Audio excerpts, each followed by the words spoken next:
Üz yanında tökülübdü tel nazik. Sinə meydan, zülf pərişan, bel nazik, ağız nazik, dodaq nazik, dil nazik, ağ əllərin əlvan hənadan pər. Pərlə işimiz yoxdur. Nazik burada rədifdirmi?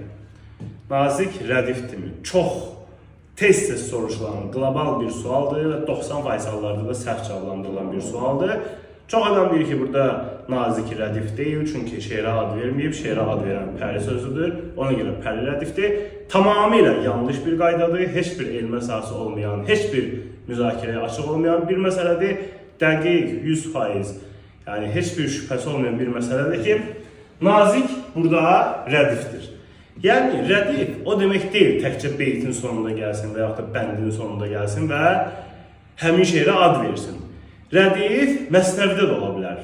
Hətta 2 misralıq qafiyəli, 2 misra qafiyələrin şeirlərdə də rədif ola bilər.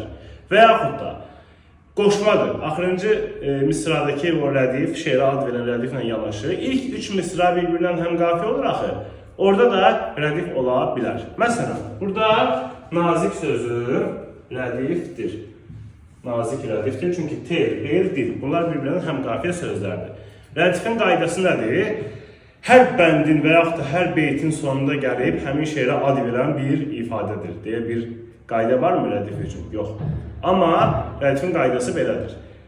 Həm qafiyə sözlərdən sonra gəlir və təkrarlanan eyni söz və yaxud da ümumiyyətlə bir ifadədir. Ona görə dəqiq yadda saxlayın, burada nazik rədifdir.